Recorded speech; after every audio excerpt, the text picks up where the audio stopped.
اب دیکھیے کہ احرام کی حالت میں کچھ تو پابندیاں ہوتی ہیں، لیکن کچھ جائز کام بھی لوگ نہیں کرتے. میں یہاں خاص طور پر ان کا ذکر کرنا چاہوں گی. لوگ عموماً کچھ کنفیوژن کا شکار ہوتے ہیں کہ پتہ نہیں یہ کام ہم احرام میں کر سکتے ہیں یا نہیں. مثلاً غسل کرنا. لوگ سمجھتے ہیں کہ ایک دفعہ احرام میں آنے کے بعد نہانا دھونا سب منع ہو گیا، اور کیوں نہیں ڈر کے مارے نہاتے، کیا پتہ بال گر جائیں، کیونکہ ہر نہانے میں بال تو گرتے ہیں. تو جو بال خود گر رہا ہو اس کو تو آپ نہیں روک سکتے، اس نے تو گرنا ہی ہے. جو چیز منع ہے وہ یہ ہے کہ جان بوجھ کے بال نہ توڑیں یا نہ کاٹیں. اس لیے احرام کی حالت میں مثلاً آپ مکہ پہنچے ہیں اور عمرے کے لیے نکلنا چاہتے ہیں، تو اس سے پہلے جہاں آپ رکے ہیں وہاں اگر آپ دوبارہ نہا لیں، فریش ہو جائیں، تو اس سے کوئی فرق نہیں پڑتا. بعض خواتین وضو کے وقت بھی احرام کو آگے پیچھے نہیں ہونے دیتی ہیں، اور وہ کہتی ہیں کہ نہیں، یہ اگر اتر گیا تو شاید ہمارا عمرہ یا حج نہیں ہوگا. اسی طرح سر میں اگر خارش ہو رہی ہو، کیونکہ ہوتا ہی ہے کہ ایک دم جب موسم چینج ہوتا ہے، یہاں جیسے سخت سردی ہے اور وہاں جا کر مکہ میں گرمی ہے، تو ایک دم جسم جو ہے وہ اس میں سوئیاں چبھنے لگتی ہیں، اور جس کو نہ بھی تکلیف و خارش کی وہ شروع ہو جاتی ہے. اچھا، بعض لوگ خارش نہیں کرتے، کہتے ہیں کہ شاید خارش کی سر میں تو اس سے بال ٹوٹ جائے گا، اور اگر ٹوٹ گیا تو پھر دم آ جائے گا، اور چھوٹی چھوٹی چیز پہ دم لگاتے رہتے ہیں. اس سے ڈرنے کی ضرورت نہیں، یہ ایک طبعی ضرورت ہے. اگر خارش ہو رہی ہے تو انسان احتیاط سے سر میں کر لے، یا بدن میں کہیں ہو رہی ہے تو کھجا لے یا نہا لے، تو اس سے حرج نہیں ہے، کیونکہ عبادت میں جتنی یکسوئی ہوگی اتنا ہی زیادہ لطف آئے گا. اسی طرح مرہم پٹی کرنا. کہیں خدا نخواستہ چوٹ آ گئی، کوئی دوا لگانی پڑ گئی، تو بعض لوگ کہتے ہیں نہیں، دوا میں بھی خوشبو ہے، وہ بھی نہیں لگانی. تو اللہ تعالیٰ نے ہمیں یہ نہیں حکم دیا کہ اپنے آپ کو ہلاکت میں ڈالو، اور پٹی میں اگر کوئی ایسی دوا لگائی جا رہی ہے جس سے خوشبو آ رہی ہے تو وہ نہ لگاؤ، یہ ایک معذوری کی حالت ہے. اسی طرح آنکھوں میں سرما وغیرہ ڈالنے کی بھی اجازت ہے. پھر موذی جانور جو ہیں جیسے سانپ بچھو وغیرہ میں سے اگر کوئی چیز ہے خدا نخواستہ، یا ایسی جیسے شہد کی مکھی کاٹ رہی ہے یا کچھ، تو ایسی چیزوں کو اگر ہٹا دیا جائے یا اڑا دیا جائے. یہ نہیں کہ وہ کاٹنے کو آئی تو آپ کہیں جی یہاں تو ہم کچھ بھی ہٹا اڑا نہیں سکتے، اسے کاٹنے دیں، تو اس کی ضرورت نہیں. چوہا ہو یا کوا ہو یا بچھو ہو یا سانپ یا کاٹنے والا کتا، ان کو دور کرنا یا مارنا یا ان کو ختم کرنا جو ہے وہ جائز ہے. پھر اسی طرح بعض لوگ احرام کی چادر نہیں بدلتے، وہ کہتے نہیں اس میں ہم احرام پہنے تھے، اسی میں ہی سارا کچھ ہوگا. چلیے عمرے کے موقع پر تو یہ ہوتا ہے کہ شروع میں آپ یہاں سے گئے 5 7 8 گھنٹوں میں آپ فارغ ہو سکتے ہیں، لیکن حج کے موقع پر تو بعض اوقات 3 4 دن تک آپ کو وہی لباس پہننا ہے. تو لوگ لباس نہیں تبدیل کرتے، خواتین اپنے جسم کے کپڑے نہیں چینج کرتی، یہ کہہ کے کہ نہیں یہ احرام کے کپڑے ہم نے پہنے ہوئے. تو یہ پابندی نہیں ہے، آپ روز اپنا ڈریس چینج کر سکتے ہیں. دن میں 2 دفعہ کرنا چاہیں 2 دفعہ کر لیں. آپ نے جو سکارف پہنا ہوا ہے یا جو چادر لی ہوئی ہے، اگر آپ وہ بھی دن میں 2 3 دفعہ چینج کرنا چاہیں، اگر آپ کے پاس سہولت ہے اور آپ سمجھتے ہیں کہ بہت پسینہ آ گئی، اسمیل یا کوئی چیز گر گئی اوپر، تو ایسی صورت میں آپ اس کو اتار کے دوسرا اگر پہن لیں گے تو اس میں کوئی حرج نہیں ہے.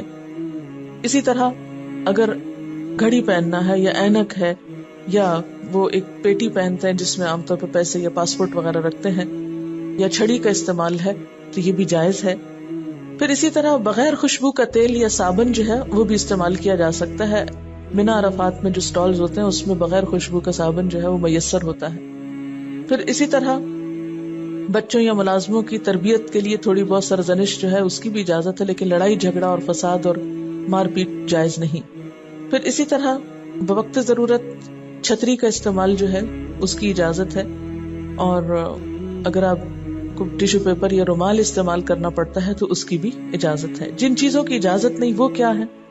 شوہر اور بیوی کا جسمانی تعلق، لڑائی جھگڑا، گناہ اور نافرمانی کے کام، خوشبو لگانا، نکاح کرنا کرانا یا پیغام بھیجنا، خشکی کا شکار کرنا یا شکاری کی مدد کرنا، یا شکار کیا ہوا جانور ذبح کرنا، بال یا ناخن کاٹنا. یعنی خود سے نہیں کاٹ سکتے، لیکن اگر خود کوئی گر گیا یا ٹوٹ گیا تو اور بات ہے.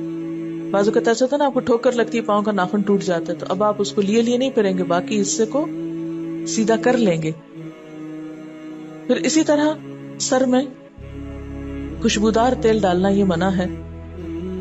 پھر اسی طرح یہ ہے کہ مردوں کے لیے سلا ہوا کپڑا پہننا منع ہے، سر پہ ٹوپی یا پگڑی پہننا منع ہے، موزے یا جرابیں مردوں کے لیے منع لیکن خواتین پہن سکتی ہیں۔ اسی طرح ایسی جوتی کہ جو ٹخنوں سے اوپر چلی جائے، چپل یا جوتی بعض اوقات ہوتے ہیں نا، شوز ایسے ہوتے ہیں جس سے ٹخنے چھپ جاتے ہیں، تو مردوں کے لیے ایسی جوتی پہننا بھی منع ہے۔ پھر اسی طرح یہ ہے کہ عورتوں کے لیے جو احرام کا چادر ہے اس کا کوئی مخصوص رنگ ضروری نہیں کہ ضرور سیاہ ہو یا ضرور سفید ہو۔ بعض خواتین سمجھتی کہ نہیں، احرام سفید ہی ہونا چاہیے، اور اس میں مشکل کیا ہوتی ہے کہ سفید رنگ میں ایسی لون خریدتے ہیں کہ جس سے سارے بال جھلک رہے ہوتے ہیں، سارے جسم کے فگرز نمایاں ہو رہے ہوتے ہیں، تو اس چیز سے پرہیز کرنا چاہیے۔ اب یہ کہ یہ سارا سفر طے کر کے آپ مکہ میں پہنچ گئے۔ جب آپ مکہ میں پہنچے تو اس وقت ضروری نہیں کہ سیدھے حرم جائیں، آپ سیدھے ہوٹل جا سکتے ہیں، وہاں اپنا سامان رکھیں، وہاں آپ ریلیکس کریں، وہاں آپ کچھ کھائیں پیئیں، اگر آپ بھوکے ہیں یا بہت تھکے ہوئے ہیں کچھ دوا لے لیں، چائے پی لیں، نہا لیں، فریش ہو جائیں، پھر آپ حرم میں آئیں۔ کیونکہ بعض لوگ سامان باہر رکھ کے پہلے اندر جاتے ہیں، پھر ایک پریشانی کے عالم میں عمرہ کرتے ہیں، پھر اس کے بعد ہوٹل کی تلاش کرتے ہیں، تو ایسی مشقت میں خود کو نہ ڈالیں۔ پہلے آپ اپنے ٹھکانے کو تلاش کر لیں، وہاں انتظام کر لیں، کھائیں پیئیں، آرام کریں۔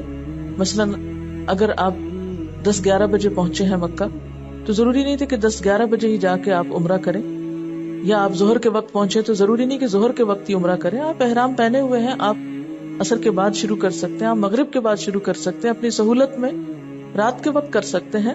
یعنی شرط نہیں کہ پہنچتے ہی سیدھا آپ کو عمرہ شروع کرنا ہے، آپ سہولت کے ساتھ کر سکتے ہیں۔ پھر اسی طرح یہ ہے کہ مکہ میں جب داخل ہوں تو وہ مسنون دعا بھی پڑھ لیں، اللہم بارک لنا فیہا، یہ 3 مرتبہ، پھر اللہم ارزقنا جناہا وحببنا الی اہلہا وحبب صالحی اہلہا الینا، اے اللہ ہمیں اس بستی میں برکت عطا کر، اس بستی کے پھلوں سے ہمیں مستفید فرما، اور وہاں کے لوگوں کے دلوں میں ہماری محبت ڈال دے، اور یہاں کے نیک افراد کو ہمارے لیے محبوب بنا دے۔ پھر آپ دیکھیں کہ جب حرم میں جاتے ہیں تو پہلے مسجد حرام آتی ہے، تو مسجد میں داخل ہونے کے آداب بھی ہمیں معلوم ہونے چاہیے۔ اکثر لوگ اس بات کی پرواہ نہیں کرتے کہ مسجد میں داخل کیسے ہو رہے ہیں، یا مسجد میں داخل ہونے کی دعائیں خصوصاً خواتین کو نہیں آتی۔ مرد حضرات تو اپنے اپنے ملکوں میں بھی دعائیں پڑھتے رہتے ہیں، لیکن خواتین کو نہیں آتی دعا، کیونکہ ہمیں اتفاق کم ہوتا ہے مسجد جانے کا۔ تو مسجد میں داخل ہوتے وقت پہلے دایاں پاؤں اندر رکھنا ہے، اس کا بھی ثواب ہوگا۔ یعنی چلے تو آپ جائیں گے، بایاں رکھا یا دایاں رکھا یا ایسے ہی ہجوم میں اندر چلے گئے، ہو تو جائے گا، لیکن جب آپ شعوری طور پر دایاں پاؤں اندر رکھ کے جائیں گے تو ایک سنت پہ عمل کرتے ہوئے جائیں گے، اور اس کا ایک ثواب آپ کو نصیب ہوگا۔ پھر جب مسجد میں داخل ہوں تو دعا پڑھیں، بسم اللہ والسلام علی رسول اللہ، اللہم اغفر لی ذنوبی وافتح لی ابواب رحمتک، اللہ کے نام سے داخل ہوتا ہوں، اللہ کے رسول پر سلام ہو۔ یہ مکہ میں، مدینہ میں ہر جگہ پڑھنا ہے۔ اگر پاکستان میں بھی کسی مسجد میں جائیں تو یہ پڑھ سکتے ہیں دعا، اے اللہ میرے گناہ معاف فرما اور اپنی رحمت کے دروازے میرے لیے کھول دے۔ پھر آپ آگے جا رہے ہیں تو بعض لوگ آنکھیں بند کر کے جاتے کہ نہیں میں نے تو ایسے نہیں دیکھنا، حرم کو آگے جا کے دیکھوں گی، تو اس طرح کے بھی تکلف کی ضرورت نہیں ہے۔ اگر ممکن ہو تو باب عبدالعزیز سے داخل ہوں، اگر ممکن ہو، یہ نہ ہو کہ آپ باب فتح میں کے قریب رکے ہوئے اور آپ سارا باہر سے گھوم کے باب عبدالعزیز سے داخل ہونے کے تکلف میں آ رہے ہیں۔ جو ہی آپ کعبہ کو دیکھیں تو پھر آپ دعا کریں، کیونکہ اس وقت کی دعا جو ہے پہلی نظر کو اس کو دیکھ کر وہ قبول ہوتی ہے، اور وہ دعا بھی پہلے سے سوچ کے رکھیں۔ میں تو عام طور پر بخشش کی دعا مانگتی ہوں، ربنا اغفر لی ولوالدی وللمؤمنین یوم یقوم الحساب، اور اس لیے کیونکہ بخشش اگر ہو گئی پھر تو بیڑا ہی پار ہے، پھر تو سب کچھ مل گیا، اور اگر اللہ تعالیٰ نے معاف نہیں کیا تو کسی چھوٹی سی چیز پہ بھی پکڑ سکتا ہے، اگر معافی نہیں ہوئی تو سارے کام بیکار ہو جائیں گے۔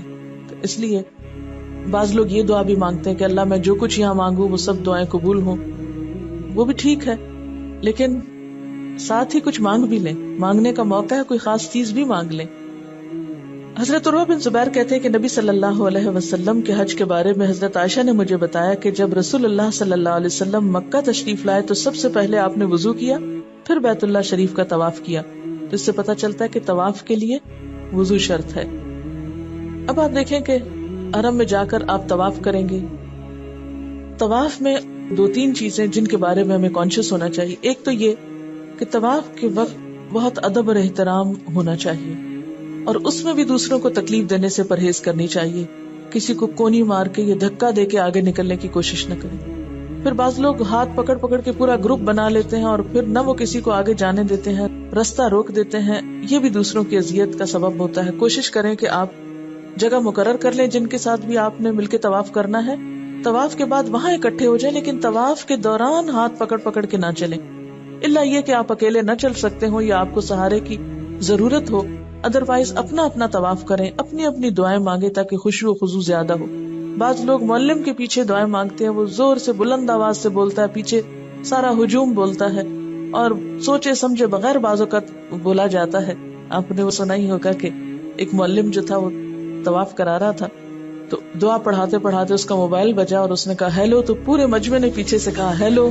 اب آپ خود سوچیں کہ اگر حرم میں اس طرح کے لطیفے ہو رہے ہوں تو پھر عبادت کا خشوع خضوع جو ہے وہ کیا ہو سکتا ہے۔ تو اس میں کوشش کرنی چاہیے کہ خود دعائیں پڑھیں، اور اس میں بھی آپ جو دعائیں پڑھیں وہ خشوع کے ساتھ پڑھیں، صرف بلند آواز سے چیخ چلا کے نہیں، اور آپ کو پتا ہو آپ مانگ کیا رہے ہیں۔ بعض اوقات معلم حضرات ایسی دعائیں پڑھ رہے ہوتے ہیں جو ہماری سمجھ میں بھی نہیں آتی کہ وہ کیا پڑھ رہے ہیں، اور ہم صرف کہے جا رہے ہیں، کوئی روح نہیں اس میں۔ کیا مانگا آپ نے؟ وہ تو کوئی اور مانگ رہا ہے، تو آپ اپنی زبان میں مانگ لیں، لیکن اپنی اپنی دعائیں مانگیں۔ بعض لوگ اس وقت کتابیں اٹھا کے پھر رہے ہوتے ہیں اور مخصوص چکروں کی دعائیں بنائی ہوئی۔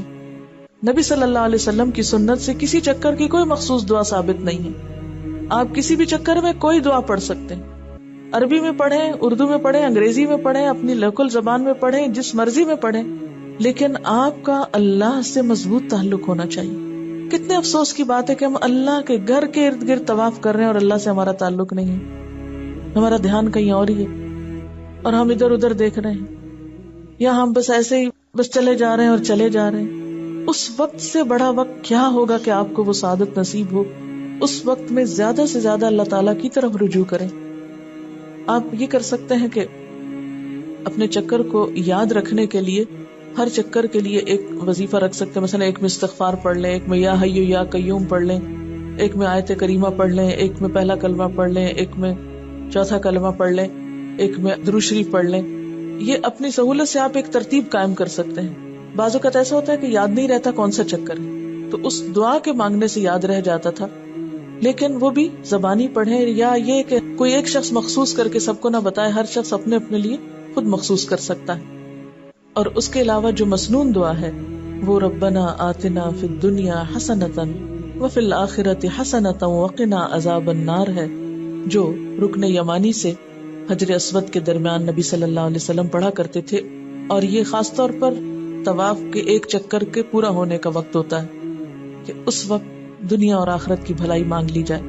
اس میں آپ دیکھیے کہ اگر کسی شرعی عذر کی وجہ سے مثلا آپ کا وضو نہیں رہا اور آپ کو طواف بیچ میں چھوڑنا پڑتا ہے، 3 چکر کیے اور آپ کو وضو نہیں رہا، تو آپ کیا ہے، یا آپ کو واش روم جانے کی ویسی ضرورت پیش آ گئی، تو آپ چلے جائیں، دوبارہ وضو کر کے آ جائیں، اور جتنے چکر آپ کے مکمل تھے اس سے اگلا چکر شروع کریں۔ یعنی ادھورا چکر کو ادھوری جگہ سے آ کے نہیں شروع کریں۔ مثلا آدھے میں آپ نے جگہ چھوڑ دی، تو آپ مثلا 3 چکر آپ نے پورے کیے تھے اور چوتھے سے پہلے مثلا 3.5 میں آپ نکل گئے باہر، تو 3.5 والی جگہ سے نہیں شروع کریں بلکہ چوتھے کی ابتدا سے پھر سے شروع کریں، اور ابتدا کا جیسا کہ آپ کو معلوم ہے کہ حجر اسود سے شروع کیا جاتا ہے۔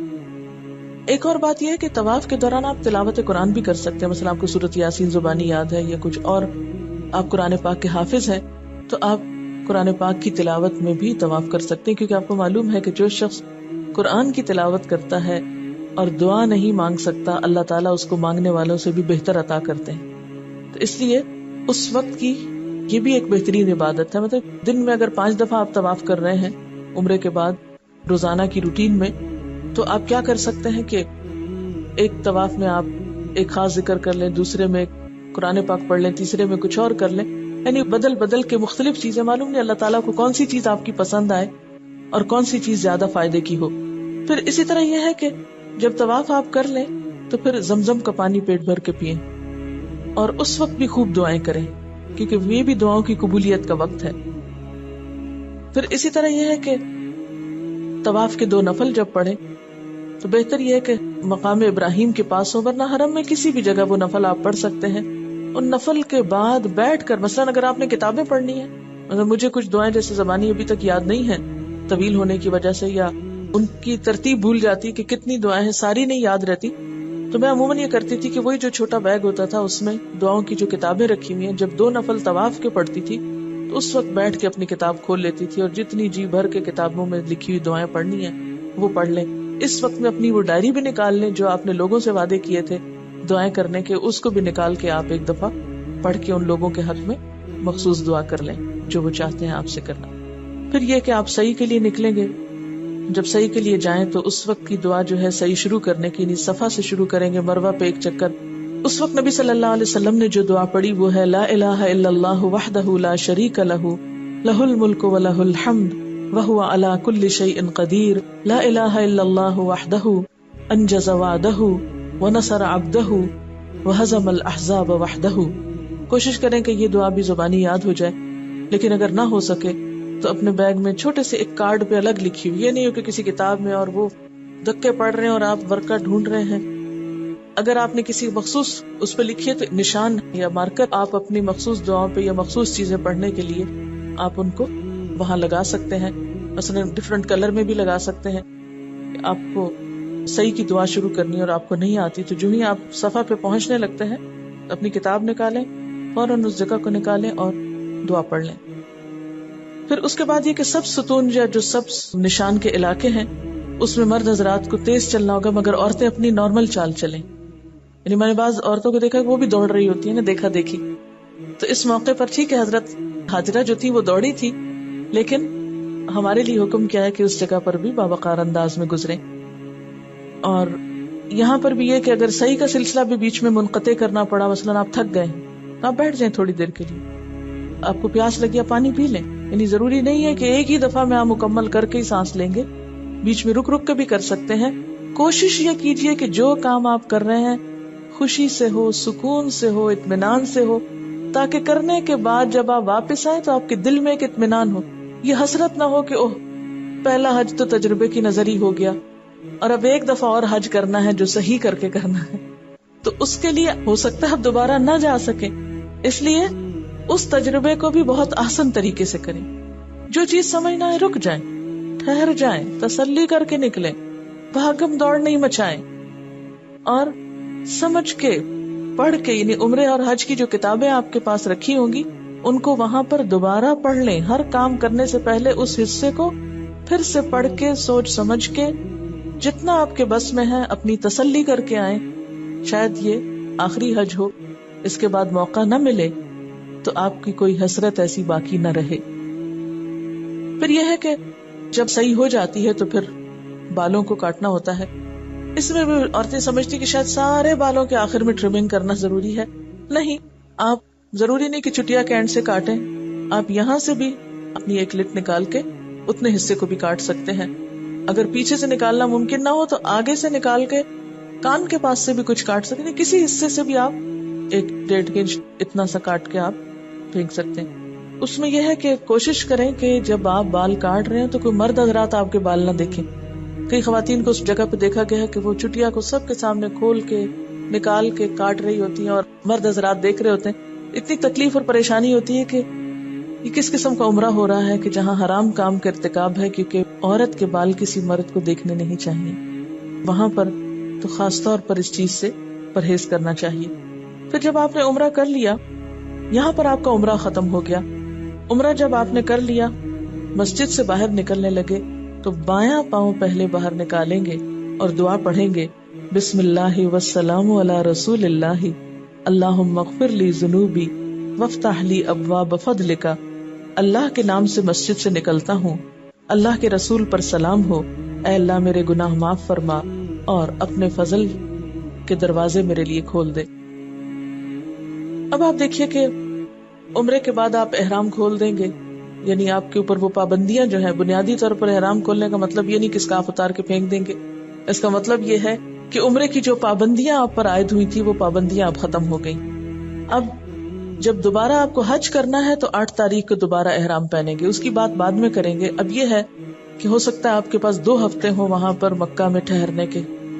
ان 2 ہفتوں کو کیسے گزارنا ہے، اس کے لیے دن بھر کا اپنا ٹائم ٹیبل بنائیں اور اس پر سختی سے جم جائیں، ورنہ روزانہ کے پروگرام تبدیل کرنے سے بہت سے اوقات ضائع ہو جاتے ہیں.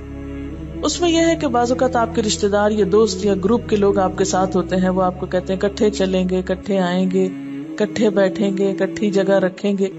ان چیزوں سے باہر آ جائیے، اس لیے کہ بعض اوقات دوسروں کے انتظار میں، مثلا نماز کا وقت، اذان ہو رہی ہے اور آپ چیخ چلا رہے ہیں جلدی باہر آؤ، واش روم، لوگ چلے جاتے ہیں اور نکلنے کا نام نہیں لیتے، یا وضو کر رہے ہیں اور کیے چلے جا رہے ہیں، ان کا وہم ختم نہیں ہو رہا.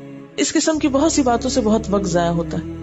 تو جو بھی آپ کے ساتھ ہیں ان کو ادب احترام سے سمجھا دیجئے کہ یہ اوقات بڑے قیمتی ہیں، یہ وقت اور یہ فرصت شاید پھر ملے یا نہ ملے، اس لیے اگر جانا بھی ہے تو وقت پر جو تیار ہو تو جائیں، اور پہلے سے بتا دیں اگر آپ وقت پہ تیار نہیں تو میں انتظار نہیں کروں گی. کیوں؟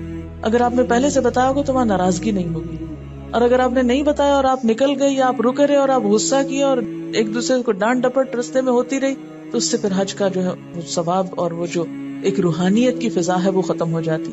اور دوسروں کو بھی سمجھنا چاہیے کہ ہم سب یہاں عبادت کے لیے ہیں. بعض اوقات ایک شخص کا موڈ ہے شاپنگ کا، وہ دوسرے کو بھی کھینچے چلو میرے ساتھ، وہ میں وہ چیز دیکھ کر آئی ہوں بہت اچھی ہے، تم بھی چل کے دیکھو. ان چیزوں سے پرہیز کرنا چاہیے. دیکھیں چیزیں تو دنیا بھر میں ملتی ہیں، اگر چند دن وہاں چیزیں نہ بھی دیکھی تو کوئی بات نہیں. اور اگر کسی وقت کوئی چیز ضرورت اور آپ کو لینی ہے تو آپ ایسے اوقات میں جائیے کہ جب آپ عبادت سے تھک چکے ہوں اور آپ تھوڑا اپنے آپ کو فریش کرنے کے لیے تھوڑا ادھر ادھر نکل جائیں. ورنہ نمازوں کے اوقات میں، عبادت کے اوقات میں، فریش اوقات میں بازاروں میں گھومنا جو ہے یہ اپنے وقت کو ضائع کرنا ہے. اب یہ ہے کہ روزانہ آپ تہجد پڑھنے کی کوشش کریں کہ ایک نفل کا ثواب بھی وہاں بہت زیادہ ہے، اور تہجد کے وقت کی دعائیں بھی قبول ہوتی ہیں، اور اللہ کا گھر ہے سامنے تو دعاؤں کی قبولیت کے خاص مواقع ہیں. اس لیے تہجد کی اذان سے کچھ پہلے ہی اٹھ جائیں، اور اٹھنے کے بعد یہ ہے کہ آپ کوشش کریں کہ مسجد میں آ کر آپ کو تہجد کی اذان ملے.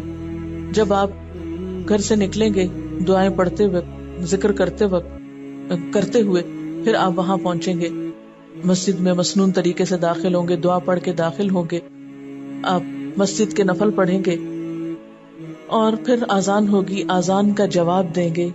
اذان کا جواب دے کر جو دعا پڑھی جاتی ہے وہ بھی قبول ہوتی.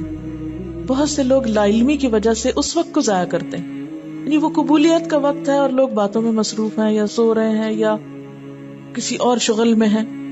تو کوشش کریں کہ اذان آپ کو حرم میں ملے یا راستے میں ملے.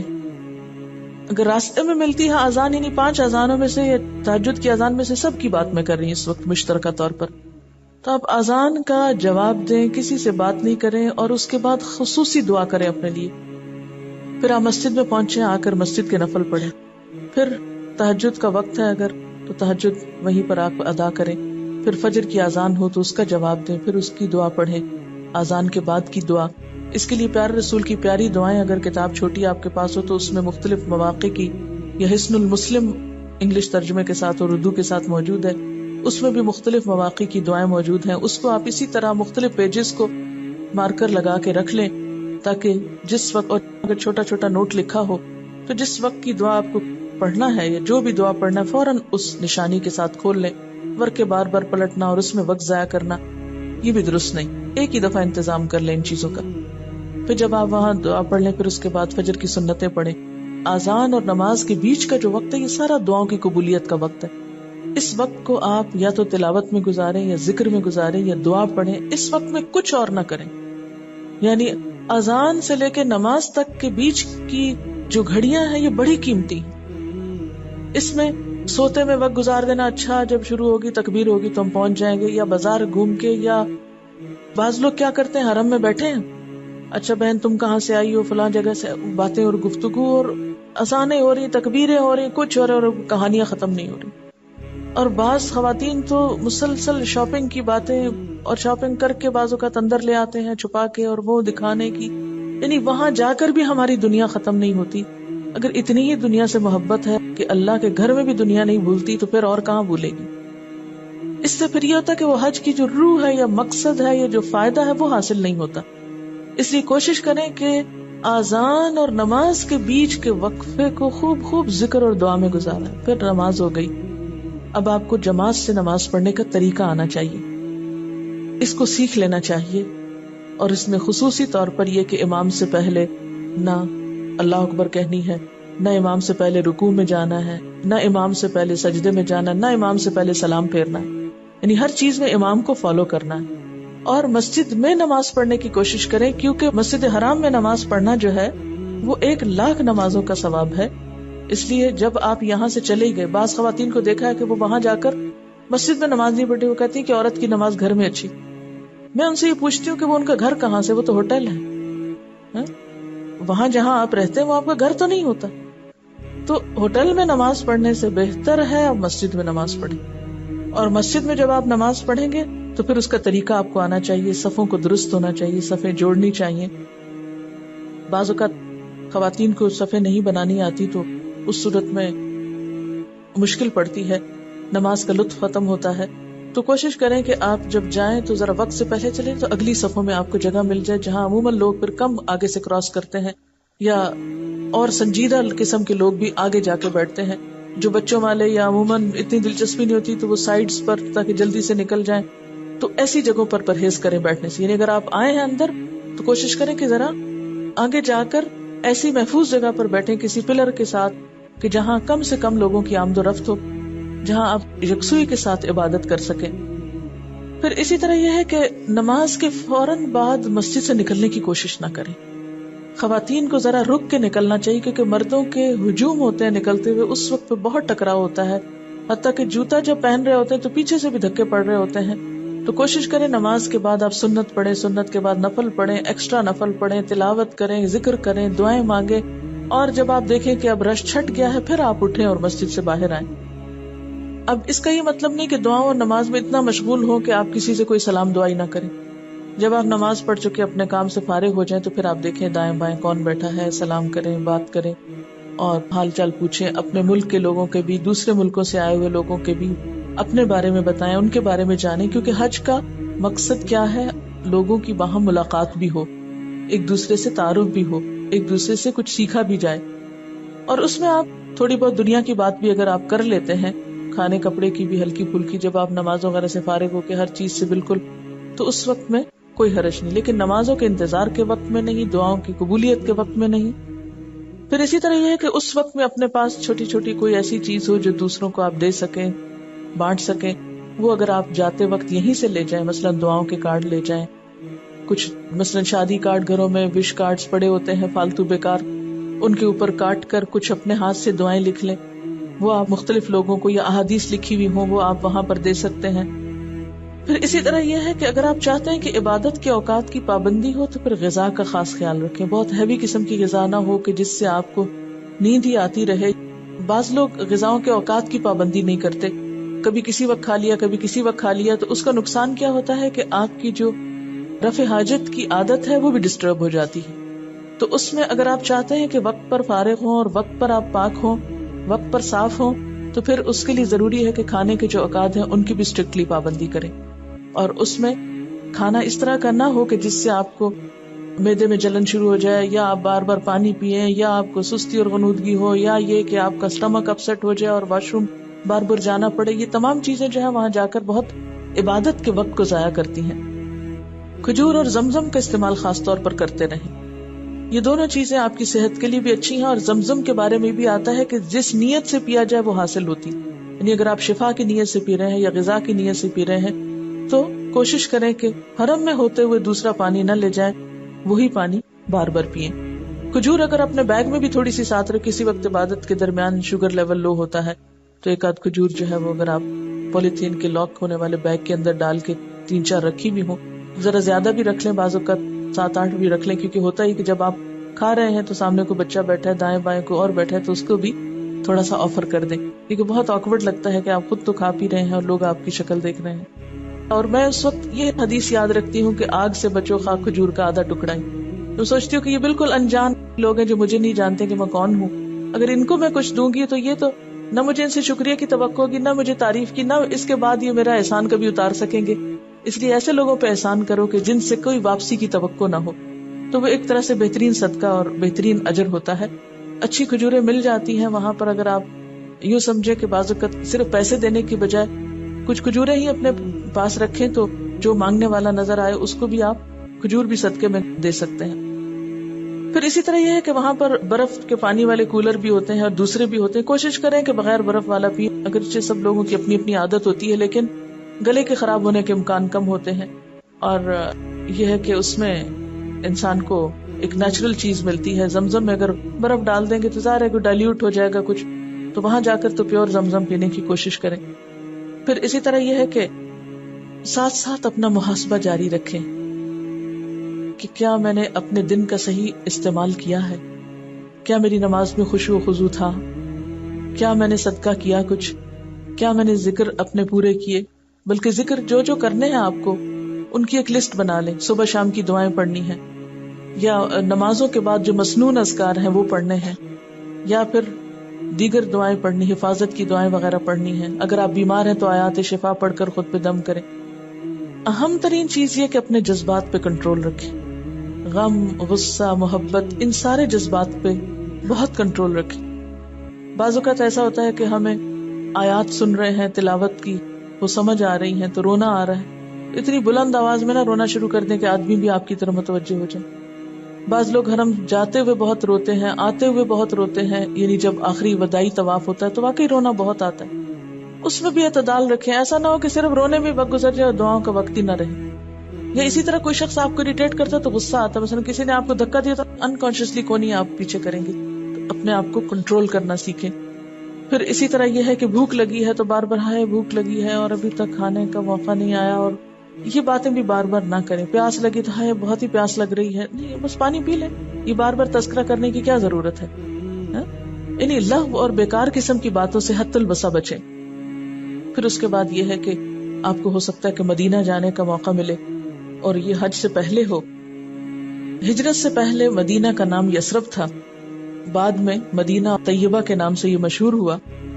مکہ سے 260 میل کے فاصلے پہ ہے اور آبادی کے اعتبار سے پھر یہ دوسرے نمبر پہ ہے.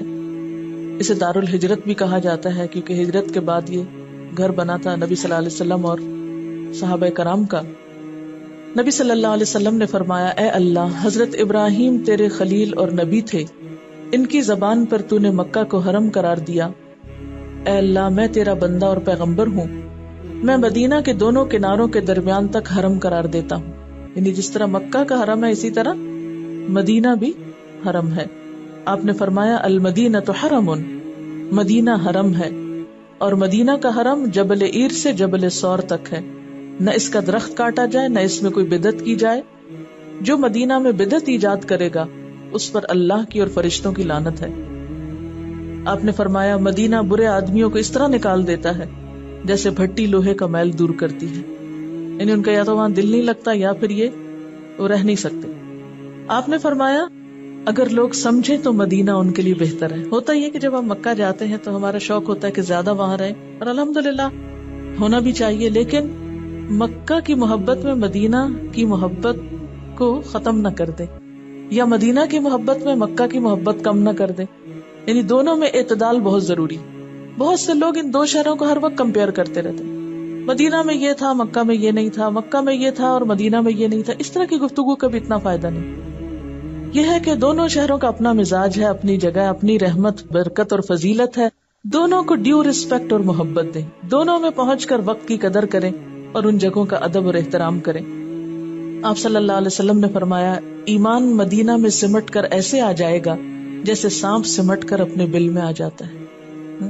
یعنی آخری وقت میں دنیا میں جب ہر طرف بے ایمانی ہو جائے گی اور دین ختم ہو جائے گا تو ایمان اور دین سمٹ کر واپس وہیں لوٹ جائے گا.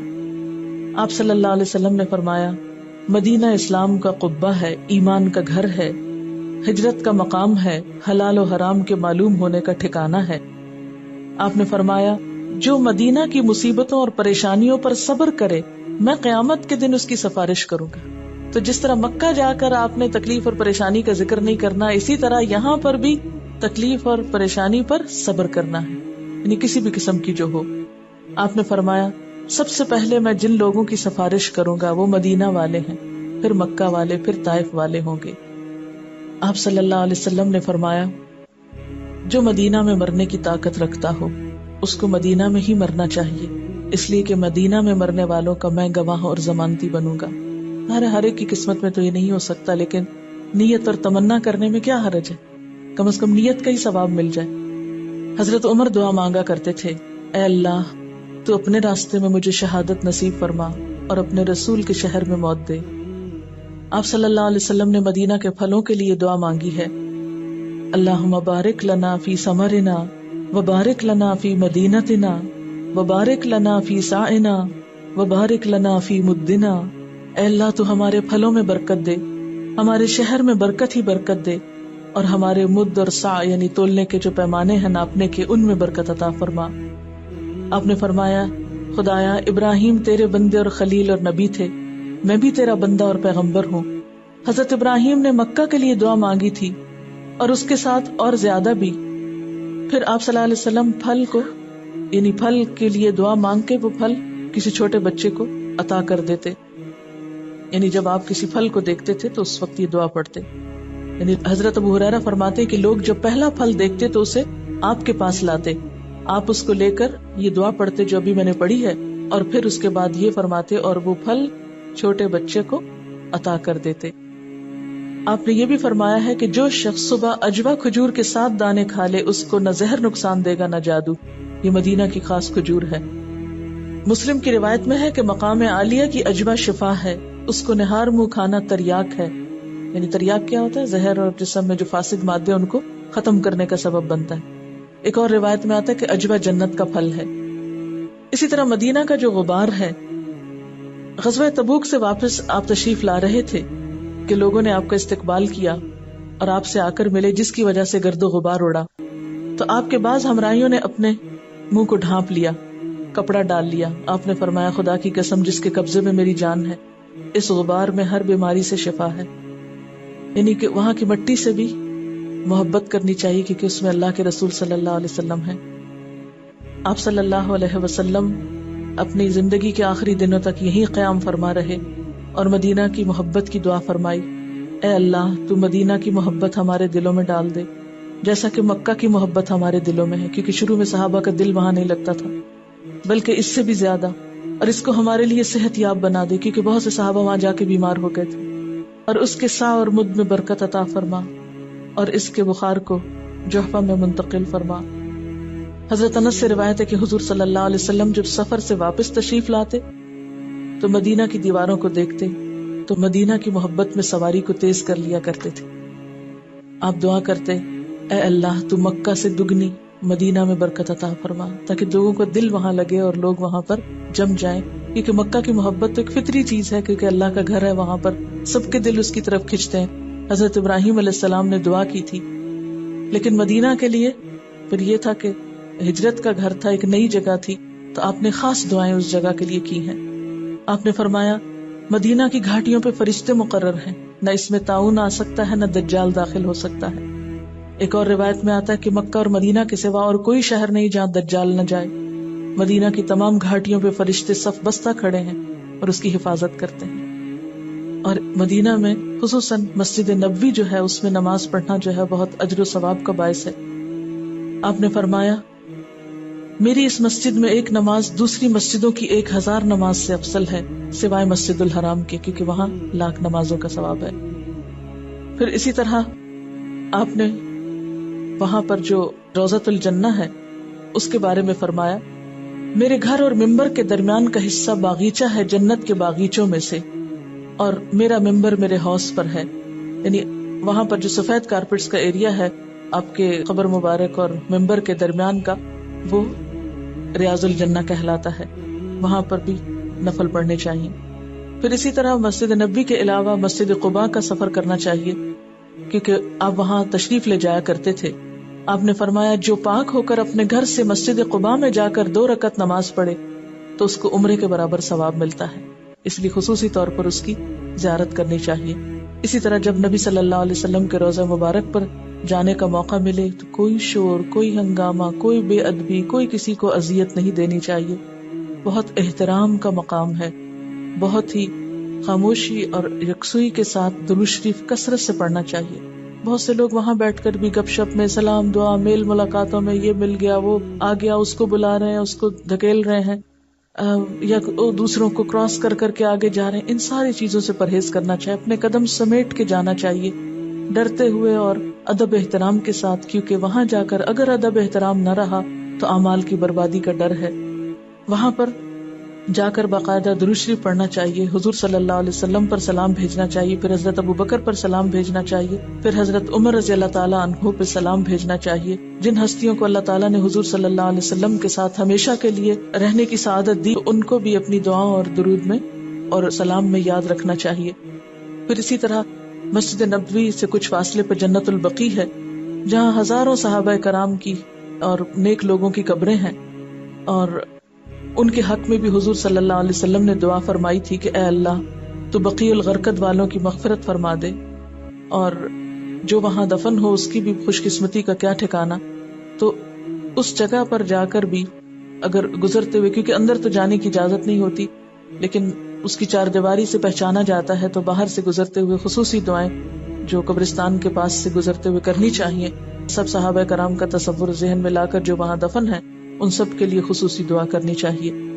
اب یہ ہے کہ مدینہ سے واپس آ کر پھر جب حج کا موسم ہوتا ہے تو 8 تاریخ کو حج شروع ہوتا ہے.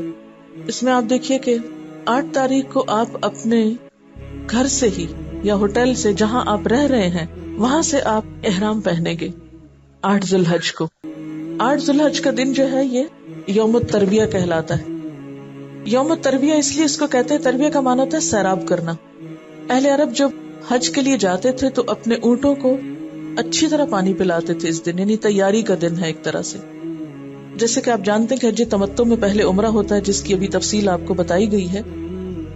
عمرہ کے لیے میقات پر پہنچ کر احرام پہنا جاتا ہے یا احرام کی نیت کی جاتی ہے. اہل یمن، پاکستان، ہندوستان، بنگلہ دیش والوں کے لیے یلملم کا مقام جو ہے یہ میقات ہے. عموماً لوگ جہاز سے سفر کرتے ہیں تو یہ سب کچھ نظر نہیں آتا، لیکن جو ہی اعلان ہو اس وقت آپ احرام کی نیت کر سکتے ہیں. میقات پہ پہنچ کے احرام کی نیت کرنی چاہیے، یعنی گھر سے یا ایئرپورٹ سے نہیں نیت کرتے بلکہ جب اعلان ہوتا ہے اس وقت نیت کی جاتی. اور احرام باندھنے سے قبل جو ہے لبیک عمرہ کہہ کر آپ نیت کریں گے، کیونکہ نیت بہت ضروری ہے. ساتھ ہی پھر زور سے تلبیہ پکارنا چاہیے. یہ تلبیہ کے الفاظ ہیں لبیک اللہم لبیک لبیک لا شریک لک لبیک ان الحمد والنعمت لک والملک لا شریک لک. اس کا صحیح تلفظ جو ہے یہ کسی سے سیکھ لینا چاہیے تاکہ درست ادائیگی ہو تو پھر اچھی تاثیر بھی ہو. جب حرم کا علاقہ آتا ہے تو اس کے اوپر لکھا ہوتا ہے کہ اونلی مسلمز. جب اس جگہ پہ میں پہنچتی ہوں تو میں بہت زیادہ شکر ادا کرتی ہوں اللہ کا، اور شکر سے آنسو آ جاتے ہیں کہ اللہ تیرا شکر ہے کہ تو نے مسلمان پیدا کیا اور ہم اس جگہ پہ جانے کے قابل ہوئے، ورنہ ڈائیورژن آتی ہے کہ نان مسلمز کا راستہ یہ ہے. تو مجھے قیامت کا نقشہ نظر آ جاتا ہے، کیونکہ حج سارا قیامت کو بھی یاد کراتا ہے. آخری سفر، یعنی دنیا میں سفر کرتے ہوئے انسان آخرت کو زیادہ بہتر طور پہ یاد کرتا ہے. جب مکہ پہنچ جاتے ہیں تو پھر آپ جب طواف کے لیے جاتے ہیں، بیت اللہ شریف کا طواف شروع کرنے سے پہلے تلبیہ بند کر دینا چاہیے. یعنی یہ احرام کی نیت سے لے کر یہاں پہنچنے تک لبیک پکارتے رہیں گے. بہت سے لوگ بھولے رہتے ہیں، اس تلبیہ کو بھولنا نہیں چاہیے. جس حج میں جتنا زیادہ یا جس عمرے میں جتنا زیادہ تلبیہ ہوگا اتنا ہی زیادہ باعث برکت ہوگا. پھر طواف کی ابتدا جو ہے وہ حجر اسود سے ہوتی ہے، اس کو چوم کر. لیکن اگر چومنے کا موقع نہ ہو تو دور سے بھی آپ صرف ایک ہاتھ سے اشارہ کر سکتے ہیں، لیکن ضروری نہیں کہ آپ اس ہاتھ کو منہ کے ساتھ لگائیں یا وہاں پر رک جائیں اور بہت دیر کے لیے، کیونکہ بہت سے لوگ یہاں پر رک جاتے ہیں اور بھیڑ کر دیتے ہیں اور آگے نہیں چلتے. بعض لوگ اس پٹی کو نیچے نہیں دیکھتے اور اس سے پہلے ہی رکے کھڑے ہوتے ہیں یا کراس کر کے رکتے ہیں. تو وہ باقاعدہ نشان ہے حجر اسود کے نیچے زمین پر، ڈارک براؤن کلر کی پٹی ہے، اسے دیکھ کر وہاں بسم اللہ اللہ اکبر کہہ کے آگے چلے جانا چاہیے. یہاں کوئی بہت لمبی چوڑی دعا نہیں ہے، کیونکہ کچھ لوگ وہاں پر لمبی لمبی دعائیں پڑھنی شروع کر دیتے ہیں، رش کر دیتے ہیں، جس سے دوسروں کو بہت اذیت اور دکم پیل ہوتی ہے. اس سے بچنا چاہیے. یعنی ہاتھ بھی لگایا جا سکتا ہے اس کو، یا دور سے صرف دائیں ہاتھ کا اشارہ کافی ہے اور اپنا طواف شروع کر دینا چاہیے. طواف شروع کرنے سے پہلے چادر کا ایک حصہ دائیں کندھے کے نیچے سے نکال کر بائیں کندھے پہ ڈال لینا چاہیے، یعنی حالت استباح اختیار کرنا چاہیے، اور یہ مردوں کے لیے. رکن یمانی اور حجر اسود کے درمیان، یعنی جہاں حجر اسود ہے یہاں سے آپ نے شروع کیا، اینڈ بھی طواف کا یہی ہوتا ہے، لیکن اس سے پچھلا کارنر جو ہے وہ رکن یمانی کہلاتا ہے. یمانی یمن کی طرف اس کا رخ ہے، اس لیے اس کو یمانی کہتے ہیں. اب آپ دیکھیے کہ اس جگہ کے بیچ میں ربنا آتنا فی الدنیا حسنۃ وفی الآخرۃ حسنۃ وقنا عذاب النار پڑھنا چاہیے. جب آپ طواف شروع کریں تو اس وقت سبحان اللہ والحمد للہ ولا الہ الا اللہ واللہ اکبر یہ تسبیح بھی پڑھ سکتے ہیں. ایک طواف کے لیے 7 چکر ہوتے ہیں، اور 7 چکر پورے کرنے کے بعد واتخذوا من مقام ابراہیم مصلی، یہ پڑھتے ہوئے مقام ابراہیم کی طرف آنا چاہیے. وہاں نفل پڑھنے چاہیے 2 رکعت. پہلی رکعت میں سورۃ الکافرون اور دوسری میں قل هو اللہ احد پڑھنا مسنون ہے. اگر آپ کو یاد نہ رہے تو کوئی بات نہیں، لیکن اگر آپ اس طرح پڑھیں گے تو زیادہ ثواب ہے، کیونکہ یہ سنت ہے. ایک اور بات یاد رکھیے کہ نہ تو ہم خانہ کعبہ کو پوجتے ہیں نہ مقام ابراہیم کو پوجتے ہیں، کیونکہ قرآن پاک میں آتا ہے فَلْيَعْبُدُوا رَبَّ هَٰذَا الْبَيْتِ. یہ سب کچھ سمبل ہے، ان چیزوں کے اندر کچھ نہیں. ان کی اہمیت بھی اللہ کے بتانے سے ہوئی ہے. جیسے حضرت عمر رضی اللہ تعالیٰ نے حجر اسود کو جب بوسہ دیا تو کہا تھا کہ یا حجر انک حجر لا تنفع ولا تضر، کہ اے پتھر تم پتھر ہو، نہ نفع دیتے ہو نہ نقصان. بعض لوگ خانہ کعبہ کے اوپر کپڑے رگڑ رہے ہوتے ہیں یا ہاتھ پھیر رہے ہوتے ہیں. چلے محبت میں ہاتھ پھیرنا تو اور بات ہے، لیکن یہ سمجھنا کہ ہاتھ پھیرنے سے کوئی فائدہ ہو جائے گا یا بیماری دور ہوگی یا یہ پتھر ہمیں شفا دیں گے، یہ سب شرکیہ باتیں ہوتی ہیں. ان سے پرہیز کرنا چاہیے. نماز کے بعد آب زمزم پینا اور کچھ سر پہ بھی ڈالنا چاہیے. اپنے منہ پہ چھینٹے مار سکتے ہیں، سینے پہ مار سکتے ہیں، سر پہ ڈال سکتے ہیں. اس کے بعد پھر حجر اسود کا استلام کرنا اور صحیح کے لیے صفا پہاڑی کی طرف جانا چاہیے. اور پانی پینے کے لیے آپ کولر سے بھی پی سکتے ہیں، لیکن بہتر ہے کہ آپ نیچے اتر جائیں جہاں پر جو کنواں ہے اس سے ڈائریکٹ پانی آتا ہے. ملتزم کے پاس عموماً خواتین نہیں جاتی اور نہ ہی کوشش کرنی چاہیے، کیونکہ بہت مردوں سے ٹکراؤ ہوتا ہے تو پھر مشکل پڑتی ہے. یہاں چمٹ کر دعا مانگنا مستحب ہے، لیکن اگر ہمیں موقع نہیں ملتا اور دور سے بھی مانگتے ہیں تو انشاءاللہ نیت کا اجر مل جائے گا. پھر اس کے بعد صحیح شروع ہوتی ہے. صحیح کا لفظی معنی ہے دوڑنا. قرآن پاک میں آتا ہے ان الصفا والمروۃ من شعائر اللہ، صفا اور مروہ اللہ کی نشانیوں میں سے ہے. فمن حج البیت او اعتمر، تو جو بیت اللہ کا حج کرے یا عمرہ کرے، فلا جناح علیہ ان یطوف بہما، تو اس پر کوئی گناہ نہیں کہ ان دونوں کا طواف کرے. ومن تطوع خیرا، اور جو خوشی سے نیکی کرے، فإن اللہ شاکر علیم، تو بے شک اللہ قدردان ہے، جاننے والا ہے. اس آیت کو پڑھ بھی لینا چاہیے اور پھر یہ الفاظ کہنے چاہیے ابدأ بما بدأ اللہ، میں اس سے ابتدا کرتا ہوں جس سے اللہ نے ابتدا کرنے کو کہا ہے. صفا پہاڑی پر چڑھ کر قبلہ رخ کھڑے ہونا اور 3 مرتبہ یہ کلمات کہنا چاہیے اللہ اکبر اللہ اکبر اللہ اکبر، لا الہ الا اللہ وحدہ لا شریک لہ، لہ الملک ولہ الحمد وہو علی کل شیء قدیر، لا الہ الا اللہ وحدہ لا شریک لہ انجز وعدہ ونصر عبدہ وہزم الاحزاب وحدہ. اور پھر نیچے آ کر شروع کرنا چاہیے. یہ پتھر کافی اب اونچے ہو گئے ہیں، ضروری نہیں کہ ان پتھروں پہ جا کے چڑھیں، اب تو پتھر نہ ہونے کے برابر نظر آتے ہیں. بس ذرا سی اونچے حصے میں اگر آپ کھڑے ہو کر خانہ کعبہ کی طرف رخ کر کے یہ کلمہ 3 دفعہ پڑھ لیتے ہیں اور طواف شروع کر دیتے ہیں، یعنی صحیح، تو اس سے کام ہو جاتا ہے. سب ستونوں کے درمیان مردوں کو تیز چلنا چاہیے، لیکن عورتوں کو اپنی نارمل رفتار سے.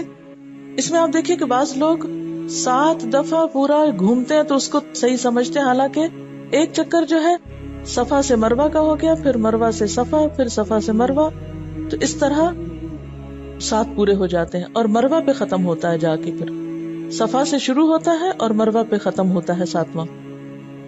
یہاں پر پھر بال کاٹنے چاہیے، 1 یا 2 پور اتنا سے بال کاٹنا کافی ہے. کسی ایک جگہ کی لٹ سے بھی کاٹ سکتے ہیں اور پوری چٹیا کے آخر سے بھی کاٹ سکتے ہیں. اور مردوں کے لیے جو حلق ہے یعنی پورا سر منڈوانا وہ زیادہ افضل ہے. نبی صلی اللہ علیہ وسلم نے ان لوگوں کے لیے جو پورا سر منڈوائیں 3 دفعہ رحمت کی دعا کی ہے، لیکن یہ کہ اگر تھوڑے سے بال بھی کاٹ لیں تو عمرہ ہو جاتا ہے. احرام کی چادریں اتار کر عام لباس پہن لینا چاہیے اور الحمدللہ اللہ کا شکر ادا کرنا چاہیے کہ عمرہ مکمل ہو گیا. اب حج کا موقع ہے. 8 ذی الحج کو دوبارہ احرام پہنا جائے گا اور اس کے لیے سفر مکہ سے شروع ہوگا. سب سے پہلے مینا جائیں گے. مینا میں پہنچے احرام باندھنے سے قبل لبیک حجن کہہ کر حج کی نیت کرنی چاہیے، بلند آواز سے تلبیہ کہنا چاہیے، اور یہ الفاظ بھی اللہم ہذہ حجۃ لا ریاء فیہا ولا سمعۃ، یا اللہ میرے اس حج سے نہ دکھاوا مقصود ہے نہ شہرت مطلوب۔ منا پہنچ کر 8 ذی الحج کو احرام باندھنے کے بعد ظہر سے قبل تلبیہ کہتے ہوئے منا پہنچنا، وہاں ظہر، عصر، مغرب، عشاء اور فجر کی 5 نمازیں قصر کر کے اپنے اپنے وقت پہ باجماعت ادا کرنا چاہیے، لیکن خواتین اپنے ہی جگہوں پر ادا کر سکتے ہیں۔ اور اس میں بھی یاد رکھیے کہ بہت سے وقت ہم پابند ہوتے ہیں، وہ سارے انتظامیہ کے کہ کس وقت وہ ہمیں لے جا رہے ہیں، بعض لوگ بہت ارلی مارننگ لے جاتے ہیں، بعضوں کا ظہر سے بھی بعد کا وقت ملتا ہے، تو اس میں آپ مجبور ہوتے ہیں۔ اگر آپ اپنے اون پہ حج کر